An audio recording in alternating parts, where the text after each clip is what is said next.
The Mirror Maze. As a seasoned mercenary, Ronan had seen his fair share of strange things.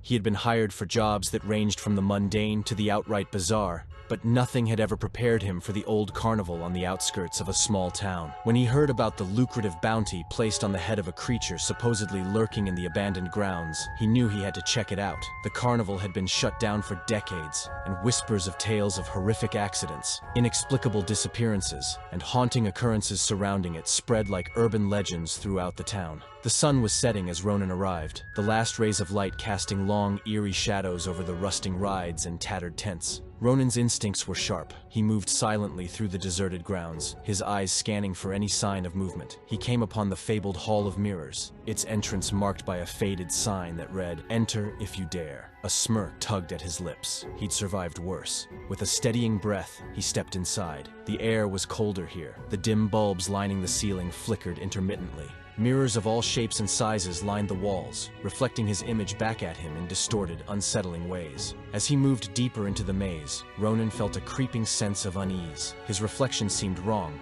its movements a fraction too slow, its eyes darker, its mouth twisted into a mocking grin. He turned a corner and found himself in a narrow corridor of mirrors, his reflection multiplying infinitely. The deeper he went, the more disturbing the reflections became. Some showed him with deep, dark circles under his eyes. Others had his neck broken or his eyes gouged out. Suddenly, he heard it.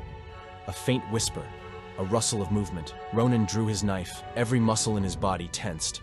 But no matter how fast he moved, he couldn't find the source of the sound. Panic slowly set in after a few hours when he realized he was hopelessly lost. Every turn led to more mirrors, each reflection more sinister than the last. Then, he saw it. One reflection was different. It wasn't his own distorted image, but a doorway, just visible at the edge of one mirror. Desperate, he rushed to reach out and touch the glass. It was cold and solid, but he felt a strange pulling sensation. The world around him blurred, and he was yanked through the mirror. Ronan stumbled and fell to the ground. When he looked up, he realized he was no longer at the carnival he initially left. The air was thick, and a dense fog obscured his vision. The ground beneath him was covered in a fine, gray ash that swirled around his feet. He stood up and saw that he was in a twisted, nightmarish version of the carnival. The rides were grotesquely distorted, their once vibrant colors now faded and sickly. The sounds of distant, mocking laughter echoed around him. He tried to retrace his steps, but the way back was gone. The mirror he had come through had vanished. As he wandered through this distorted reality, Ronan realized he wasn't alone. Shadowy figures moved in the fog,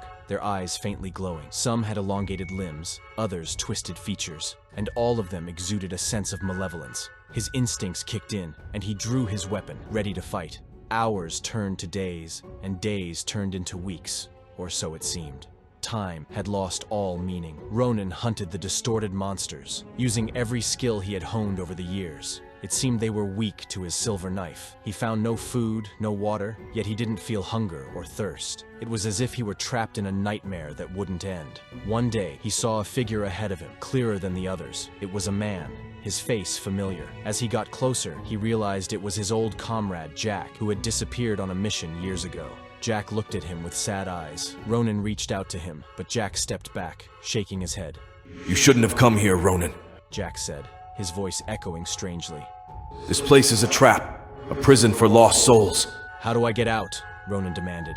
Jack pointed to a distant mirror. The exit was nowhere to be seen. He was trapped, a prisoner in this fucked up reality, with no way out. And so, Ronan wandered the endless maze, a lost soul in a world of shadows and monsters, forever hunting in a reality that was not his own. Then, he heard it again, the faint whisper, the rustle of movement. This time, he was ready. Drawing his weapon, he stalked the source of the sound, determination burning in his eyes. He turned a corner and came face to face with the monster that he was contracted to hunt. It was a grotesque amalgamation of twisted limbs and distorted features, its eyes glowing with the same otherworldly light. Ronan charged, the battle fierce and brutal. He fought with everything he had, driven by the hope of escape. With a final desperate strike, he plunged his silver blade into the monster's heart. The creature let out a horrifying scream, its body convulsing before collapsing into a mush. Ronan stood over it, breathing heavily, a grim satisfaction washing over him. But as the creature died, a strange sensation overcame him. He felt a cold, creeping darkness seep into his veins as the goo the monster dissolved into started engulfing his feet, slowly spreading up his legs. He looked down at his hands and saw them changing, twisting into grotesque shapes. Pain shot through his body as he realized what was happening.